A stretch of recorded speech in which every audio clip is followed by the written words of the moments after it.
الله وبركاته. الحمد لله رب العالمين والعاقبة للمتقين وأصلي وأسلم على سيد الأنبياء والمرسلين وعلى آله وصحبه ومن تبعهم بإحسان إلى يوم الدين. اللهم لا علم لنا إلا ما علمتنا إنك أنت العليم الحكيم. اللهم انفعنا بما علمتنا إنك على كل شيء قدير.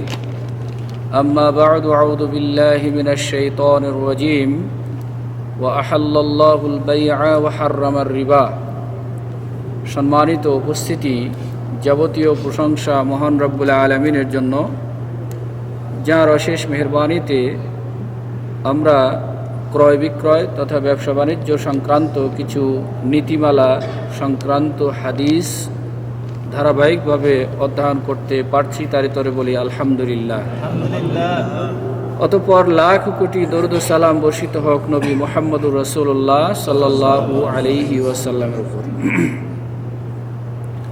আজকে গত দিনগুলিতে যেভাবে কিছু নীতির কথা বলা হয়েছে ব্যবসার ক্ষেত্রে, ক্রয় বিক্রয়ের ক্ষেত্রে, যেগুলি আমরা শর্ত বলেছি, সেগুলি ছাড়াও আরও কিছু কর্ম মানুষ করে থাকে ব্যবসার মধ্যে, যেগুলি ইসলামে সিদ্ধ নয়, সঠিক নয়, নবী করিম সাল্লাল্লাহু আলাইহি ওয়াসাল্লাম নিষেধ করেছেন। এর মধ্যে থেকে আমরা কয়েকটি বলেছি, আজকে আরও কয়েকটি আসবে। একই হাদিসের মধ্যে অতীতে যেগুলি বলা হয়েছে সেগুলি হয়তো এসে যেতে পারে, তার মানে একই বিষয়ে একাধিক হাদিসে এসেছে, এটাই প্রমাণিত হবে।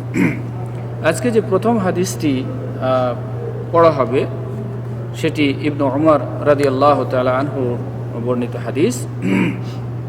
এই বিষয়ে অতীতে আলোচনা হয়েছে, তারপরেও শব্দের পরিবর্তন, সনদের পরিবর্তন, বর্ণনাকারীর পরিবর্তনে অন্য ভাষায় আর একটু রূপ সংযোজন হয়েছে।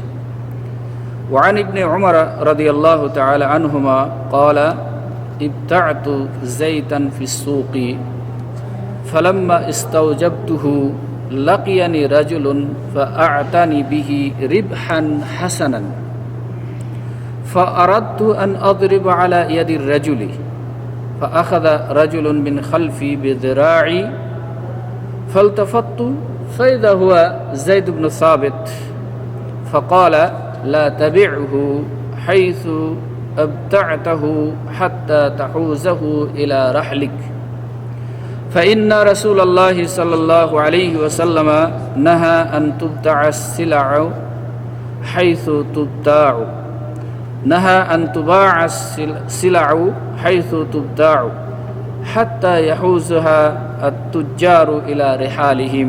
رواه أحمد وأبو داود واللفظ له وصححه ابن حبان والحاكم. গত দিনে একটি আলোচনা ছিল, একটু প্রসঙ্গ এসেছিল যে জিনিস বিক্রয় করব সেই জিনিসটির মালিকানা আসতে হবে। এই ব্যাপারে আমরা অনেকবার শুনেছি, এবং যারা বাজারে কিনেন, বাজারে বিক্রয় করেন, তাদের ব্যাপারে বলা হয়েছিল যে জিনিসটি কিনে আবার বিক্রয় করবেন সেই পণ্যগুলি নিজের মালিকানা নিয়ে আসতে হবে। ওই সংক্রান্তই একটি হাদিস আব্দুল্লাহ ইবনে উমর রাদিয়াল্লাহু তাআলা আনহুমা হতে বর্ণিত। এখানে প্রসঙ্গক্রমে একটি আনুষঙ্গিক আলোচনা নিয়ে নিই, যেহেতু কালকে এক ভাই আমাকে বারবার সওয়াল করছিলেন, মনে হয় কালকে না কখন, যে আন ইবনে উমর রাদিয়াল্লাহু তাআলা আনহুমা কেন বলা হলো। যেমন আন আবি হুরায়রা রাদিয়াল্লাহু আনহু বলা হয়, আন ওমর ইবনুল খাত্তাব রাদিয়াল্লাহু আনহু বলা হয়, এখানে ইবনে উমর রাদিয়াল্লাহু তাআলা আনহুমা কেন বলা হলো, এটা নিয়ে উনি অনেক বিষয় জানতে চেয়েছিলেন। তো এখানে কে জানেন যে কেন এখানে, হ্যাঁ, কোন দুইজন সাহাবী? আব্দুল্লাহ ইবনে উমর, মূল বর্ণনাকারী হচ্ছে আব্দুল্লাহ এবং তার বাবা ওমর রাদিয়াল্লাহু তাআলা আনহু সাহাবী। আবু হুরায়রা রাদিয়াল্লাহু তাআলা আনহুর পক্ষ থেকে যখন বর্ণনা করা হয় তখনও কখনো তার বাবার নাম উল্লেখ করা হয় না, এজন্য আনহুমার দরকার হয় না। অনুরূপভাবে যদি ওমর ইবনুল খাত্তাব রাদিয়াল্লাহু তাআলা আনহুর কথা যায়, তাহলে তো এখানে ওমর রাদিয়াল্লাহু তাআলা আনহুর নামও আসছে, তার বাবার নামও এসেছে, তবুও সেখানে আনহুমা বলা হয়নি। কেন? তার বাবা মুসলিম ছিলেন না, সাহাবী ছিলেন না। অতএব যিনি বর্ণনাকারী তিনি যদি মুসলিম, তিনি তো অবশ্যই মুসলিম, তার বাবাও যদি মুসলিম এবং সাহাবী হয়ে থাকে তাহলে সেক্ষেত্রে বলা হবে আনহুমা, মানে তাদের উভয়ের পক্ষেই আল্লাহ সন্তুষ্ট হোক, এই দোয়া করা হয়। আর যদি কোথাও কোনো ক্ষেত্রে যদি শুধুমাত্র আব্দুল্লাহ ইবনে ওমর রাদিয়াল্লাহু তাআলা আনহু বলা থাকে সেটাও জায়েজ, কিন্তু কখনোই বাবা যদি মুসলিম না হয়, সাহাবী না হয়, কখনোই আনহুমা আসবে না, এটা মনে রাখতে হবে। আব্দুল্লাহ ওমর ইবনুল খাত্তাব রাদিয়াল্লাহু তাআলা আনহুমা এটা কখনোই কোথাও পাবেন না। যদি কোথাও পেয়ে থাকেন তাহলে মনে করতে হবে মিস্টেক হয়েছে লেখার ক্ষেত্রে। আর আব্দুল্লাহ ইবনে ওমর রাদিয়াল্লাহু তাআলা আনহুমা এটাও পেতে পারেন, রাদিয়াল্লাহু আনহু এটাও পেতে পারেন। যে এটা অপ্রাসঙ্গিক আলোচনা হলো, একটা সোয়ালের কথা মনে আসছিল এই জন্য। তিনি বলছেন, কে? আব্দুল্লাহ ইবনে ওমর রাদিয়াল্লাহু তাআলা আনহু। উনি একজন বিশিষ্ট অল্প বয়স্ক কিন্তু বিচক্ষণ সাহাবী ছিলেন। তিনি বলছেন, ইবতাআতু যাইতান ফি সুক, আমি বাজারে তৈল কিনলাম, খরিদ করলাম। ফালাম্মা ইস্তাওজাবতুহু, যখন এটাকে ইত্তেফাক হয়ে গেল, আমার যার কাছে কিনলাম তার কাছ থেকে আমি একমত হয়ে গেলাম, জবাব দিয়ে দিলাম, এখন আমার মালিকানা এসে গেছে বলেই মনে হচ্ছে। ফালাকিয়ানি রাজুলুন ফাআতানি বিহি রিবহান হাসানান, ওই সময় এক ব্যক্তি এসে আমার সাক্ষাৎ হলো এবং তিনি বললেন যে তুমি যে দামে কিনেছো এর চাইতে ভালো বেশি লাভ দিয়ে তোমাকে আমি নিতে চাই এই তৈল। ফারাদতু আন আদরিবা আলা ইয়াদির রাজুলি, আমি তার সাথে, এখানে দুইটা অর্থ করেছেন, আমি ইচ্ছা করলাম যে তার হাতে মার দিই, অথবা কেউ বলেছেন যে না, তার সাথে আমি একমত হই, তার হাতে হাত মিলাই, অর্থাৎ একমত হই। ফাআখাযা রাজুলুন মিন খালফি যিরাই, মানে এটাই বোঝা যাচ্ছে তাকে আমি মারতে যাব অথবা তার সাথে আমি একমত হয়ে যাচ্ছি হাতে হাতে মিলিয়ে। এই সময় হঠাৎ করে এক ব্যক্তি পিছন থেকে আমার হাত ধরে নিল। জেরা বলা হয় কত দূর, এখান থেকে এই পর্যন্তকে বলা হয় জেরা। এক ব্যক্তি পিছন থেকে এসে হঠাৎ করে আমার এই হাত ধরে নিল। ফালতাফাত্তু, আমি পিছে ফিরে দেখি, ফাইদা হুয়া যায়েদ ইবনে সাবিত রাদিয়াল্লাহু তাআলা আনহু তার হাত ধরে নিলেন। যায়েদ ইবনে সাবিত কে ছিলেন? হ্যাঁ, সাহাবী। আর কে ছিলেন? জি।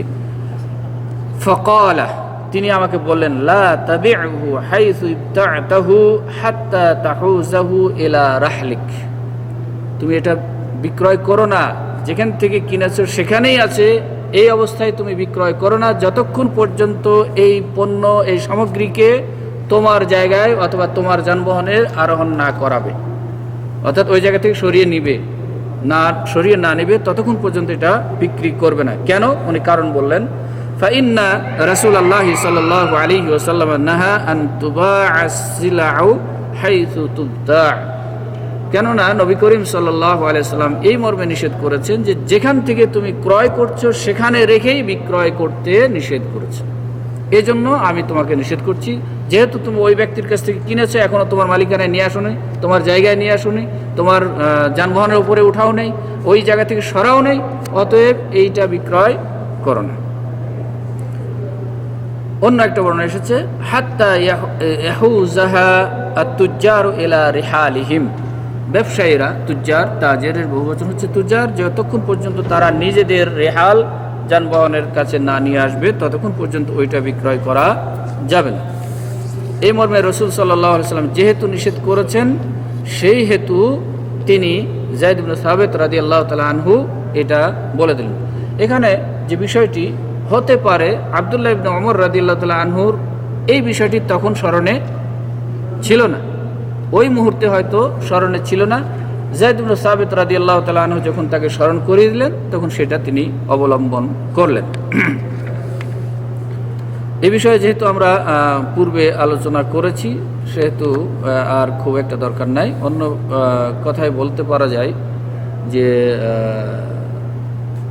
যতক্ষণ মালিকানা না আসবে ততক্ষণ বিক্রয় করা যাবে না। আমি কিনেছি, আমি টাকা দিয়েছি, তারপরও মালিকানা সাব্যস্ত হয়েছে, কিন্তু নিজের কবজে আসতে হবে, ততক্ষণ বিক্রয় করা যাবে না। এই ক্ষেত্রে একটা বিষয়, সেটি হচ্ছে যদি কাঠ জাতীয় হয় অথবা হবুব জাতীয় হয়, দানা, শস্য দানা হয়, কিংবা হাইওয়ান হয়, চতুষ্পদ প্রাণী হয়, তাহলে এইটার কবজ তথা মালিকানা কিভাবে সাব্যস্ত করবেন? তো বলছে ফাকাবযুহু বিন নাকলি ইলা মাকানিন আখার। কাঠকোঠালি কিনেছেন, গাছ কিনেছেন, অথবা শস্য দানা কিনেছেন বস্তা ভরে, অথবা কোনো প্রাণী কিনেছেন, গরু ছাগল, তাহলে এটার কবজ করতে হলে যেখানে ছিল সেখান থেকে সরিয়ে নিয়ে আসতে হবে, তাহলে এটার মালিকানা হয়ে যাবে। বুঝা গেছে? যদি কাঠ জাতীয় হয়, কেটে বিক্রি করেছে, অথবা শস্য দানা হয়, অথবা কোনো প্রাণী হয়, তাহলে সেগুলি যেখানে ছিল দাঁড়িয়ে সেখান থেকে কিনে দাম দিয়ে অন্য জায়গায় সরিয়ে নিতে হবে, তাহলে মালিকানা সাব্যস্ত হয়ে যাবে। আর যদি এই জিনিসগুলি কি হয়,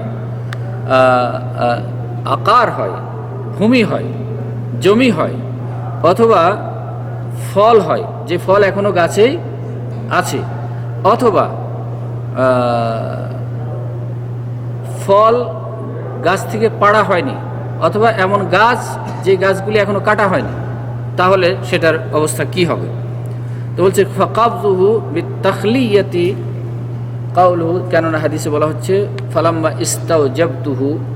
যদি এরকম কিছু বিষয় হয় যে ভূমি অথবা গাছেই বিদ্যমান রয়েছে, ফল এখনো পাড়া হয় নাই, তাহলে সেটার মালিকানা হবে। কবজ কিভাবে হবে?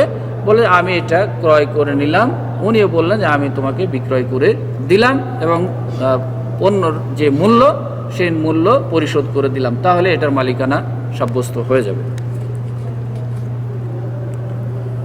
অনুরূপ আরেকটি হাদিস, ওয়ানহু অর্থাৎ আব্দুল্লাহ ইবনে ওমর রাদিয়াল্লাহু তাআলা আনহু থেকে বর্ণিত, ক্বালা কুলতু ইয়া রাসূলুল্লাহি ইন্নী আবিউল ইবিলা বিল বাকী'i ফাআবিউ বিদ-দানানিরি ওয়া আখুযু ad-দারাহিমা ওয়া আবিউ বিদ-দারাহিমি ওয়া আখুযু ad-দানানির আখুযু হাযা মিন হাযিহি ওয়া উ'তি হাযিহি মিন হাযা। فقال رسول الله صلى الله عليه وسلم لا بأس أن تأخذها بسعر يومها ما لم تفترقا وبينكما شيء رواه الخمسة وصححه الحاكم। আব্দুল্লাহ ইবনে ওমর রাদিয়াল্লাহু তাআলা আনহু আরেকটি হাদিস বর্ণনা করেছেন যে তিনি বলেন যে ইন্নী কুলতু ইয়া রাসূলুল্লাহ, আমি নবী করিম সাল্লাল্লাহু আলাইহি ওয়াসাল্লামকে বললাম, ইন্নী আবিউল ইবলা বিল বাকী'।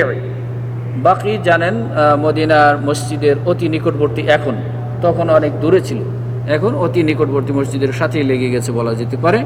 এই বাকী নামক স্থানে আমি উট বিক্রয় করি। ফাআবিউ বিদ-দানানিরি ওয়া আখুযু আদ-দারাহিম। দিনারের বহুবচন হচ্ছে দানানির, আর দিরহামের বহুবচন হচ্ছে দারাহিম। তো আমি উটটি বিক্রয় করলাম দিনারের মূল্যে আর গ্রহণ করলাম দিরহামের মূল্য। দিনার হচ্ছে স্বর্ণ মুদ্রা আর দিরহাম হচ্ছে রৌপ্য মুদ্রা। দিনার স্বর্ণ মুদ্রা আর দিরহাম রৌপ্য মুদ্রা। আমি তার সাথে দামাদামি করলাম দিনারের, আর নেওয়ার সময় নিলাম দিরহাম। এবং অনুভাবে যদি আমি দিরহামের দামে বিক্রয় করি আর গ্রহণ করি দিনার, অথবা উল্টাটা করি, এইরকম করলে কোনো অসুবিধা আছে কি না, এই মর্মে রাসূল সাল্লাল্লাহু আলাইহি সাল্লামকে আব্দুল্লাহ ইবনে ওমর রাদিয়াল্লাহু তাআলা আনহু জিজ্ঞেস করলেন। তিনি বললেন, ফাকালা রাসূলুল্লাহ সাল্লাল্লাহু আলাইহি ওয়াসাল্লাম লা বা'সা আন তা'খুযাহা বিসি'রি ইয়াওমিহা মা লাম তাফতারিকা ওয়া বাইনাকুমা শাইউন। জায়েজ, কোনো সমস্যা নাই, লা বা'স মানে এতে কোনো অসুবিধা নেই। আন তা'খুযাহা যদি এটা গ্রহণ করো বিসি'রি ইয়াওমিহা, ওই দিনে যেই দিন তুমি এটা বিক্রয় করছো দিনারের দামে এবং গ্রহণ করছো দিরহাম, সেই দিনে বাজারের দিনারের দাম কত এবং দিরহামের দাম কত। যেমন আজকে রিয়ালের দাম কত এবং ডলারের দাম কত, টাকার দাম কত, এই হিসাব করে যদি তুমি দিনারকে কনভার্ট করে দিরহামে নাও অথবা দিরহামকে কনভার্ট করে দিনারে নাও, তাহলে কোনো সমস্যা নাই। তবে একটা শর্ত হচ্ছে মা লাম তাফতারিকা, যতক্ষণ এই দুই ব্যক্তি ক্রেতা এবং বিক্রেতা একই জায়গায় থাকবে, এক জায়গায় বসে এটা হতে হবে। চলে গেলাম, গিয়ে পরে আবার সিদ্ধান্ত নিলাম, এটা চলবে না। একই জায়গায় বসে পৃথক হওয়ার আগেই এই সিদ্ধান্তটা নিতে হবে এবং এইভাবে দিনার বিক্রয় করে দিনার নেওয়া যাবে। ওই দিনে যে দিনারের দাম হবে, দিনারের দাম একটু বেশি, দিরহামের দাম কম, সেই তুলনা অনুযায়ী করে যদি কেউ নেয়, অদল বদল করে, তাহলে সেটা জায়েজ হবে ইনশাআল্লাহ। আরেকটি হাদিস, এটি আমাদের সমাজে খুব ব্যাপক হারে ছড়িয়ে পড়েছে। বিশেষ করে আমাদের দেশে গরু ছাগলের হাটে যাওয়াই যায় না। এমনই অবস্থা যে সাধারণ মানুষ যে একটা গরু বিক্রয় করবেন অথবা ক্রয় করবেন এর কোনো সুযোগই নাই বর্তমান বাজারে, যা শুনে থাকি মানুষের কাছে। আর এটা এখন গরু ছাগল থেকে শুরু করে সব জায়গায় ছড়িয়ে পড়েছে। জমিও কিনতে যাবেন, কোনো উপায় নাই, বিক্রি করতে যাবেন, নিজে কোনো বেচার সুযোগ নাই। তো এই যে মাঝখানে মিডলম্যান থাকে, এদের কথা রাসূল সাল্লাল্লাহু আলাইহি ওয়াসাল্লাম বলছেন। ওয়ানহু, অর্থাৎ আন আব্দুল্লাহ ইবনে উমর রাদিয়াল্লাহু তাআলা আনহু ক্বালা নাহা রাসূলুল্লাহ সাল্লাল্লাহু আলাইহি ওয়াসাল্লাম আনিন নাজসি, মুত্তাফাকুন আলাইহি। নবী করিম সাল্লাল্লাহু আলাইহি ওয়াসাল্লাম নাজস করতে নিষেধ করেছেন। নাজস কি? মূলই দালালি, সহজেই বলা যেতে পারে এটা আসলেই দালালি। যদিও দালালের আরেকটি শব্দ এসেছে, কিন্তু এটা দালালির রূপই একটা রূপ। সেটি হচ্ছে যে বাজারে আপনি ক্রেতা, আরেকজন বিক্রেতার সাথে আপনি ক্রেতা দামাদামি করছেন। হঠাৎ করে আরেকজন ব্যক্তি এসে আপনি যে দাম বললেন তার থেকে 10-20 বেশি বলে দিল, কিন্তু উদ্দেশ্য ক্রয় করার নাই, ক্রয় করার উদ্দেশ্য নাই, শুধুমাত্র উদ্দেশ্য এই এটা দাম বাড়িয়ে দাও, সে কিনবে না। তো এই পরিস্থিতিটা বর্তমানে যারা বিক্রেতা তাদেরই লোক আশপাশে দাঁড়ানো থাকে। যখন ক্রেতা যায় তখন সেও মনে হয় যেন একজন নতুন ক্রেতা আসছে। যখন এই নতুন ক্রেতা যায় তখন মনে করে যে এই লোকটা হয়তো আমি যে ছেড়ে দিলেই হয়তো নিয়ে নেবে, কিন্তু আসলে সে নেবে না। কেনার উদ্দেশ্য ছাড়াই দাম বৃদ্ধি করে দেওয়ার নাম হচ্ছে নাজস। এইটাকে নবী করিম সাল্লাল্লাহু আলাইহি সাল্লাম নিষেধ করেছেন এবং ওলামায়ে ইকরাম এই কাজ করাকে নাফরমানি কর্ম হিসাবে উল্লেখ করেছেন। এই কাজটি করা নাফরমানি, আল্লাহর নাফরমানি করা, আল্লাহর নির্দেশকে অমান্য করা। সুতরাং ক্রয়ের ইচ্ছা ছাড়াই দাম বাড়ানোর উদ্দেশ্যে সেটার দাম বেশি করে দেওয়া অন্য একজন বিক্রেতার সামনে, সেটা জায়েজ নয়। এইভাবে যদি কেউ বিক্রয় করে তাহলে এই বিক্রয়ে এবং ক্রয়ে বরকত হবে কিনা, 1 নম্বর। 2 নম্বর মাসালা হচ্ছে এইরকম পদ্ধতিতে আপনি গিয়ে মনে করলেন যে আমি যদি ছেড়ে দিই তাহলে তো সে নিয়েই নেবে, আপনি জানছেন না যে সে তারই লোক, ফলে আপনি কিনে ফেললেন। এই সময় এই অবস্থায় ক্রয় হয়ে গেছে, বিক্রয় হয়ে গেছে, এই অবস্থায় করণীয় কি? এই অবস্থায় 2টা পথ এসেছে। একজন বলছেন যে এই বিক্রয়টাই যেহেতু রাসূল করিম সাল্লাল্লাহু আলাইহি সাল্লাম নিষেধাজ্ঞা উপেক্ষা করে বিক্রয় করা হয়েছে এবং কিনা হয়েছে, সুতরাং এই বিক্রয়টাই ফাসাদ, এই ক্রয় বিক্রয় বৈধ হয়নি। আরেকদল বলছেন যে না, ক্রয় বিক্রয় বৈধ হয়ে গেছে, যেহেতু সে ইত্তেফাক করে নিয়েছে এবং উভয়ের সন্তুষ্টিতে নিয়েছে, অতএব বিক্রয় বৈধ হয়েছে, কিন্তু খিয়ার রয়েছে, এখতিয়ার রয়েছে ক্রেতার, যে ভাই আমি এই দালালের খপ্পরে পড়ে নিয়েছি, এটা আমি নেব না, এখতিয়ার। তবে ওই মালাম ইয়াতাফাররাকা, যতক্ষণ পর্যন্ত স্থান ত্যাগ করে চলে না যাবে, স্থান ত্যাগ করে চলে গেলে অন্য বর্ণনা এসেছে কতদিন পর্যন্ত এখতিয়ার থাকবে, 3 দিন পর্যন্ত।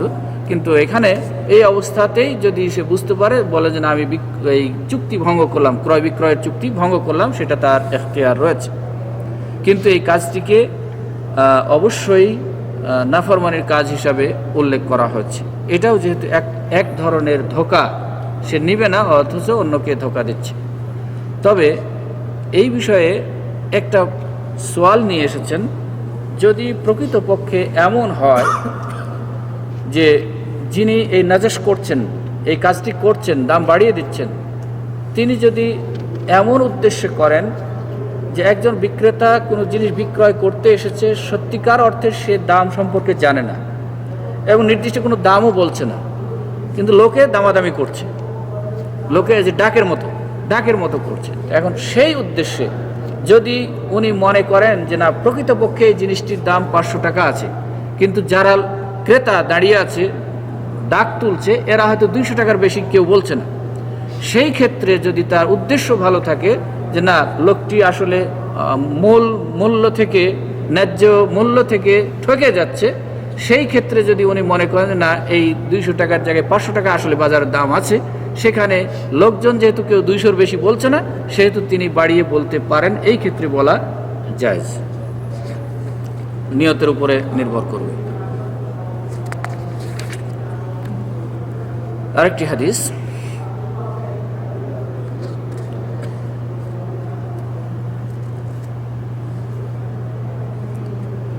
ওয়ান জাবির ইবনে আব্দুল্লাহ রাদিয়াল্লাহু তাআলা আনহু, এখানে আনহুমা বলা হয়নি, তার মানে জি। ওয়ান জাবির ইবনে আব্দুল্লাহ রাদিয়াল্লাহু তাআলা আনহু আন্না রাসূলুল্লাহ সাল্লাল্লাহু আলাইহি ওয়াসাল্লাম নাহা আনিল মুহাকালাতি ওয়াল মুজাবানাতি ওয়াল মুখাবারাতি ওয়া আনিস সুনিয়া ইল্লা আন তু'লামা। এখানে আরো 4টি মূলনীতির কথা বলা হলো, যেগুলি ব্যবসার ক্ষেত্রে অবলম্বন করা নিষেধ, নবী করিম সাল্লাল্লাহু আলাইহি ওয়াসাল্লাম নিষেধ করেছেন। মুহাকালা থেকে নিষেধ করেছেন, এবং মুজাবানা এটাও নিষেধ করেছেন, মুখাবারা সেটাও নিষেধ করেছেন। তবে সোনায়া থেকে নিষেধ, এটার আলাদা আলাদা ব্যাখ্যা এসেছে, আমরা প্রত্যেকটি একটি একটি করে বলার চেষ্টা করব ইনশাআল্লাহুল আজিজ। মুহাকালা কাকে বলা হয়? এটি যে হাদিসে জাবির ইবনে আব্দুল্লাহ রাদিয়াল্লাহু তাআলা আনহু বর্ণনা করেছেন, সেটা বলা হচ্ছে মুহাকালা হচ্ছে বিআন্নাহা বাইউর রাজুলি মিনার রাজুলি আয-যারআ মিনাল হিনতা, হচ্ছে এমন এক ব্যক্তি আরেক ব্যক্তির কাছে কোনো ক্ষেত বিক্রয় করছে, গম ক্ষেত, হিনতা মানে গম, এই গমের ক্ষেত বিক্রি করছে, যেটাকে শীষ অথবা দানা আছে এটার কোনো উল্লেখ না করে, অথবা কোনো ওই গাছেই দানা এখনো পাকার মতো হয় নাই, এরকম কোনো অবস্থায় বিক্রয় করছে, এটার ব্যাপারে নিষেধ করেছেন। এই ব্যাপারে আরেকটি ব্যাখ্যা এসেছে, ওয়াফাসসারাহা আবু উবাইদ, আবু উবাইদ নামক আরেকজন বলছেন যে এর অর্থ কি, বিআন্নাহা বাইউত তুআম ফি সুমবুলিহি, যে শীষের মধ্যেই এখনো দানা রয়েছে, এটা একটা খাদ্য, এইভাবে খাদ্য বিক্রয় করাটাকে নিষেধ করেছে। এই মুহাকালা মানে হচ্ছে এটা, যে ধান হোক অথবা গম হোক অথবা জব হোক, এই জাতীয় কিছু খামার, কৃষি খামার, যেগুলি এখনো পাকাপুক্ত হয় নাই, বিক্রয়ের উপযুক্ত হয় নাই, শীষের মধ্যেই রয়েছে, এখনো এর মধ্যে সন্দেহ রয়েছে, সেই বিষয়গুলিকে, সেই ধরনের খাদ্যগুলিকে বিক্রয় করতে নিষেধ করেছেন। মালিক নামক আরেকজন বর্ণনাকারী, তিনি এটাকে অন্যভাবে বর্ণনা করেছেন, যে যতক্ষণ পর্যন্ত এইটা স্পষ্ট না হবে ততক্ষণ পর্যন্ত বিক্রয় করা বৈধ নয়। 2 নম্বর ছিল মুখাবাজা আর মুহাকালা একই কথাই বলে কেউ কেউ উল্লেখ করেছেন। আর একজন সাহাবী বর্ণনা করেছেন যে মা রুইয়া ওয়াকাদ ফাসসারাহা জাবির বিমা উরিফা কামা আখরাজাহু আনহু আশ-শাফিঈ, অর্থাৎ শীষের মধ্যেই এখনো দানা রয়েছে, পাকা হয়নি, পাকে নাই, অথবা পাকার উপযুক্ত পরিমাণ বয়সেও আসে নাই, এরকম অবস্থায় কোনো ক্ষেত বিক্রয় করা নিষেধ। দ্বিতীয় যেটি ছিল আল মুজাবানা, মুজাবানা হচ্ছে আসলে জাবনুন শব্দ থেকে এসেছে, এর অর্থ হচ্ছে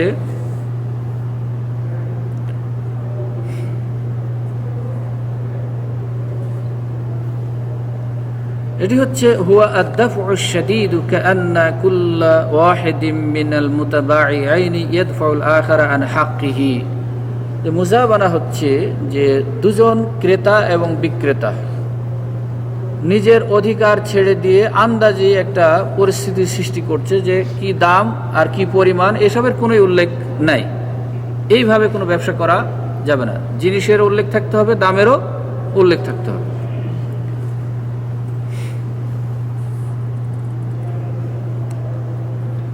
অন্যজন আরেকটা এরই ব্যাখ্যা অন্যভাবে দিয়েছেন, যে বাইউত তামার আই রতাবান বিত-তামারি কাইলান ওয়া বাইউল ইনাবি বিজ-জাবিবি কাইলান, অর্থাৎ কাঁচা খেজুর এর বিনিময়ে পাকা খেজুর বিক্রয় করা, অথবা পাকা খেজুরের বিনিময়ে কাঁচা খেজুর বিক্রয় করা ওজনে, ওজন মানে দাড়ির ওজনে না, মাপে। অনুরূপভাবে কাঁচা আঙ্গুর দিয়ে পাকা আঙ্গুর বিক্রয় করা, অথবা পাকা আঙ্গুর দিয়ে কাঁচা আঙ্গুর বিক্রয় করা। যেমন এখন গাছে আমার কাঁচা খেজুর আছে, এটা এখনও বিক্রয় যেহেতু নিষেধ, যেহেতু পাকা না হলে বিক্রয় করা যাবে না, সেহেতু আপনার গাছে শুকনা খেজুর আছে, আমি বললাম যে এই কাঁচা খেজুর আমার গাছে যা আছে এইটা নিয়ে আপনি ওই পাকা খেজুর আমাকে দিবেন, এই ধরনের বিক্রয় করা। অথবা আঙ্গুর এরকম আছে কাঁচা অথবা পাকা, এই কাঁচা দিয়ে পাকা বদল করা এইভাবে জায়েজ নয়। এইটার কথা বলা হচ্ছে মুজাবানা।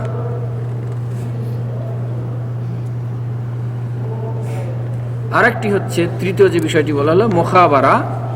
মুখাবারা হচ্ছে ওই একই ধরনের, ওয়াহিয়া মিনাল মুজারআতি ওয়াহিয়াল মুআমালাতু আলাল আরদি বিবাদি মা ইয়াখরুজু মিনহা মিনাজ জারঈ। এই বিষয়ে আরও সামনে আলোচনা আসবে যে মুখাবারা কাকে বলা হয়। সেটি হচ্ছে যে ওয়াহিয়া আল মুআমালাতু আলাল আরদি বিবাদি মা ইয়াখরুজু মিনহা মিনাজ জারঈ, যে জমিন এখন এইভাবে নেওয়া কিছু অংশ, যে এই জমিনে যে কিছু উৎপাদিত হবে সেইটা বিক্রয় করব। এখনও জমিনে কিছুই হয় নাই, অথচ জমিনে নির্দিষ্ট করে দেওয়া হচ্ছে যে এই জমিনের মধ্যে থেকে এই কোণাতে যা উৎপাদিত হবে বা এই সাইডে যা উৎপাদিত হবে তাই আমি বিক্রয় করব। এটাকে বলা হচ্ছে মুখাবারা। এটাও নিষেধ করেছেন রাসূল সাল্লাল্লাহু আলাইহি ওয়াসাল্লাম। চতুর্থ হচ্ছে সুনিয়া। সুনিয়া হচ্ছে ব্যতিক্রম, বলে যে এইটুকু বিক্রয় করলাম তবে এইটুকু আমার থাকবে, এটাকে বলে সুনিয়া, ইস্তিসনা যেটা বলা হয়। তো ফাইন্নাহু মানহিউন আনহা ইল্লা আন তু'লামা। তবে রাসূল সাল্লাল্লাহু আলাইহি ওয়াসাল্লাম বললেন যদি এটাকে ইস্তিসনা করাটা বৈধ হয়, জানা যায়, তাহলে। যেমন কীরকম ইস্তিসনা, সেটি বলা হলো যে এই পুরা 1 বিঘা জমির ফসল তোমার কাছে বিক্রয় করলাম, তবে 4 হাত ব্যতীত ফসল, 4 হাত ব্যতীত, 4 হাত জায়গার মধ্যে যে ফসল আছে সেইটা আমি বিক্রয় করলাম না। এইভাবে আমভাবে ছেড়ে দিলে সেটা বৈধ নয়। তবে যদি উল্লেখ করে দেওয়া হয় যে এই সাইড থেকে এখান থেকে এই পর্যন্ত 4 হাত আমি রেখে দিলাম আমার জন্য, তাহলে সেটা জায়েজ। আর যদি উল্লেখ না করা হয় তাহলে 4 হাত পরিমাণ আমি এইদিকে 4 হাত এইদিকে 4 হাত আমি রেখে দিলাম, কিন্তু বললাম না যে জমিটির কোন দিক থেকে, তাহলে সেটা বৈধ হবে না। আর যদি বলা হয় তাহলে বৈধ হবে। অনুরূপভাবে গাছের আপনি লিচু বিক্রি করলেন অথবা আম বিক্রি করলেন, পাকা আম, গাছের লিচু, পাকা লিচু অথবা পাকা আম বিক্রি করলেন, বললেন যে হ্যাঁ পুরো গাছটাই বিক্রি করে দিলাম, তবে একটা ডাল আমার থাকবে, এক ডালে যা ফল আছে সেগুলি আমার জন্য থাকবে। এইভাবে সাধারণভাবে ছেড়ে দিলে সেটা জায়েজ হবে না। তাহলে উল্লেখ করে দিতে হবে যে অমুক দিকের, উত্তর দিকের অমুক ডাল, নিচেরটা না উপরেরটা। এইভাবে একদম খাস করে যদি উল্লেখ করে দেওয়া হয় তাহলে সেটা বৈধ হবে ইনশাআল্লাহ। আরেকটি পদ্ধতি যেগুলি পূর্বে এসেছে এবং পূর্বে আলোচনা হয়েছে, সেটি হচ্ছে ওয়ান আনাস রাদিয়াল্লাহু তাআলা আনহু ক্বালা নাহা রাসূলুল্লাহ সাল্লাল্লাহু আলাইহি ওয়াসাল্লাম আনিল মুহাকালাতি। মুহাকালা একটু আগে বলা হলো, ওয়াল মুখাদারা ওয়াল মুলামাসা ওয়াল মুনাবাদা ওয়াল মুজাবানা, রাহুল বুখারী। এখানে 5টি বিষয়ের কথা রাসূল সাল্লাল্লাহু আলাইহি ওয়াসাল্লাম নিষেধ করেছেন, যে এই 5টি বিষয় নিষেধ। মুহাকালা আমরা একটু আগে বলেছি। দ্বিতীয় বিষয় ছিল মুখাদারা। এইটার কয়েকটি ব্যাখ্যা হতে পারে, তার মধ্যে একটি হচ্ছে বাইউস সিমার ওয়াল হুবুব ক্বাবলা আন ইয়াবদু সিলাহুহা। মুখাদারা হচ্ছে গাছে যে ধরনের ফল হোক, যেগুলি খাওয়া বৈধ, বিক্রয় করবেন, কিন্তু খাওয়ার উপযুক্ত এখনো হয়নি, আমে এখনো আঁটি হয়নি, খাওয়ার মতো উপযুক্ত হয়নি, এই অবস্থায় বিক্রয় করাটাকে বলা হয় মুখাদারা। এইটাকে রাসূল সাল্লাল্লাহু আলাইহি ওয়াসাল্লাম নিষেধ করেছেন।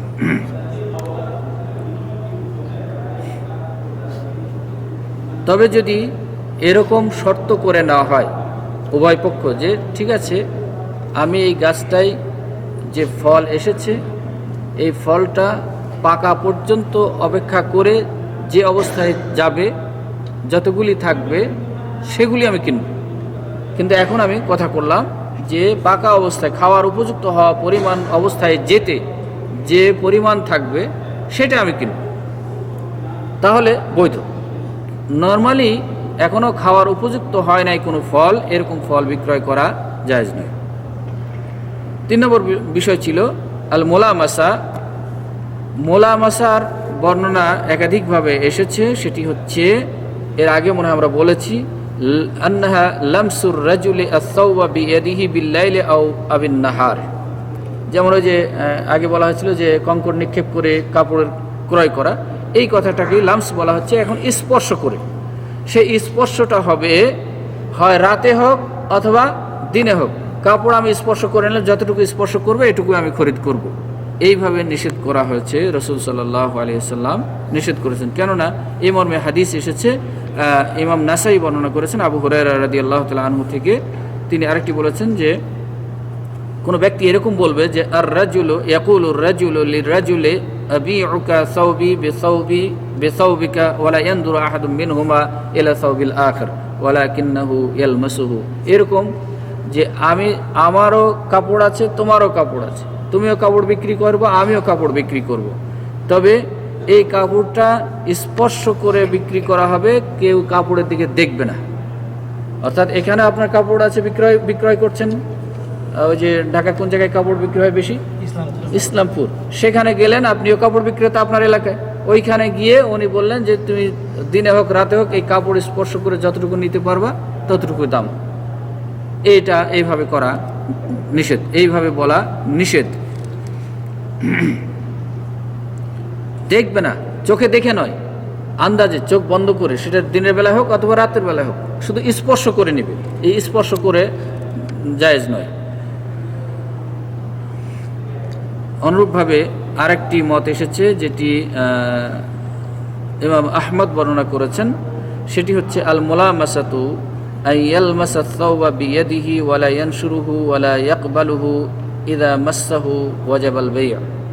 যে শুধু হাত দিয়ে স্পর্শ করবে, সেটাকে বিস্তার করবে না, অর্থাৎ খুলে দেখবে না, শুধু হাত দিয়ে স্পর্শ করবে। এরকম যদি স্পর্শ করে তাহলে তার বিক্রয় সাব্যস্ত হয়ে যাবে। এটা আরেকজনের ব্যাখ্যা এসেছে। আরেকজন বলছেন, উনি ইমাম মুসলিম বর্ণনা করছেন আবু হুরায়রা রাদিয়াল্লাহু তাআলা আনহুর হাদিস থেকে, আইয়ালমাসা কুল্লা ওয়াহিদিন মিনহুমা সাওবা সাহিবিহি মিন গায়রি তাআম্মুলিন। ওই যে একজন আরেকজনের কাপড় স্পর্শ করে নেবে, কিন্তু কোনো ধরনের চিন্তা ভাবনা ছাড়াই যে এই কাপড়টা ভালো কি মন্দ, অথবা এই কাপড় নিলে আমার ব্যবসা হবে কি না হবে, এই ধরনের কোনো চিন্তা নেই, আন্দাজে স্পর্শ করে নিয়ে নিলে, এই অবস্থাতেও নিষেধ করা হচ্ছে।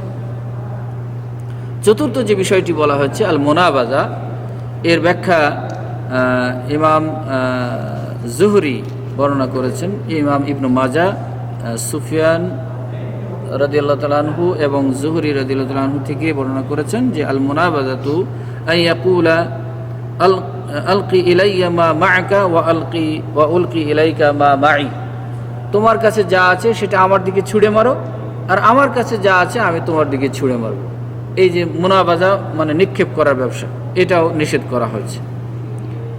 আরেকজন বলছেন যে এটার অর্থ হচ্ছে আইয়াকুলা আনবুযু মা মা'i ওয়া তানবুযু মা মা'আকা ওয়া ইয়াশতারি কুল্লু ওয়াহিদিন মিনহুমা মিনাল আখার ওয়া লা ইয়াদরি কুল্লু ওয়াহিদিন মিনহুমা কাম মা'আল আখির।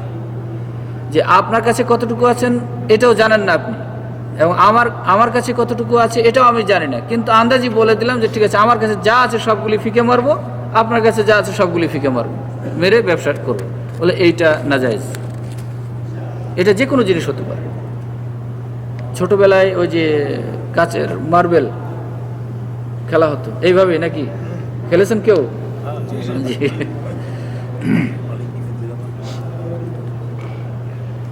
আরেকটি হচ্ছে মুনাবাজা হচ্ছে আইয়াকুলা ইযা নাবাযতু হাযা সাওবা ফাকাদ ওয়াজাবাল বাই'।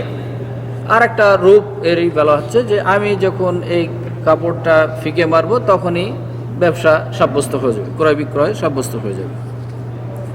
অনুরূপভাবে আবু হুরায়রা রাদিয়াল্লাহু তাআলা আনহু থেকে আরেকটি বর্ণনা এসেছে যে আল মুনাবাযাতু আইয়াবুদা কুল্লু ওয়াহিদিন মিনহুমা সাওবাহু ইলাল আখার লাম ইয়ানজুর কুল্লু ওয়াহিদিন মিনহুমা ইলা সাওবি সাহিবিহি। একটা হলো যে নিজের কাছে যা ছিল জানে নাই, আন্দাজি ফিকে মারল। আরেকটা হচ্ছে যে যে জিনিসটি ক্রয় করবে সেই জিনিসটির তথা কাপড়ের দিকে কেউ দেখলো না, বিক্রেতাও দেখছে না, ক্রেতাও দেখছে না, আন্দাজি হাতে যা আছে সেটা ফিকে মারছে।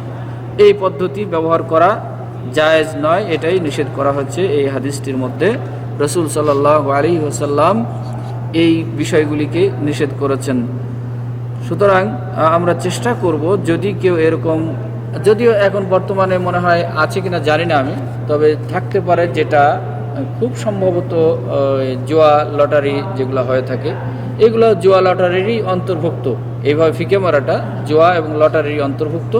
সুতরাং এই ধরনের বর্তমান পদ্ধতির আলোকে এই মূলনীতি যদি বর্তমানে বিজ্ঞানের উন্নতির ফলে মানুষের ট্রেড ইউনিয়ন করে যে সমস্ত পদ্ধতি অবলম্বন করছে, সে সমস্ত পদ্ধতির মধ্যে যদি এর কোনো নমুনা থেকে থাকে, তাহলে সেটাকে বর্জন করে চলতে হবে। যা অন্য যে কোনো নামেই হোক না কেন, অন্য যে কোনো উপায়ে হোক না কেন, কিন্তু যদি মূল এই বিষয়গুলির কিছু সম্পর্ক থেকে থাকে, তাহলে সেই ধরনের ব্যবসা থেকে সরে আসতে হবে আমাদেরকে। আরেকটি হাদিস পড়ে আমরা শেষ করবো ইনশাল্লাহ, যদিও এটার ব্যাখ্যা অনেক বড় থাক, এ পর্যন্তই, অনেক একটু সময় লাগবে। তো আমরা চেষ্টা করব যে এই ধরনের পদ্ধতি সেকালে ছিল, কিন্তু এখন হয়তো এই পদ্ধতি পাওয়া যাবে না বা দেখা যাবে না, বোঝা যাবে না, কিন্তু মূল এইরকম উদ্দেশ্য যদি থেকে থাকে, যেখানে কি আছে, অনিশ্চয়তা আছে, ধোঁকা আছে, এবং ব্যবসা হচ্ছে কি স্পষ্ট হতে হবে, ক্রেতা এবং বিক্রেতার মধ্যে পণ্যের স্পষ্ট হতে হবে, মূল্যের স্পষ্ট হতে হবে, মালিকানার স্পষ্ট হতে হবে। তো এগুলি যদি কখনো কোনোভাবে অস্পষ্ট মনে হয়, তাহলেই মনে করতে হবে যে এর মধ্যে কোনো ধোঁকা আছে। অতএব এই ধরনের ধোঁকা সংক্রান্ত কোনো বিষয়ে যাওয়া যাবে না। আল্লাহ আমাদের সবাইকে হেফাজত করুন। যদি কারো সওয়াল থেকে থাকে বলতে পারবেন।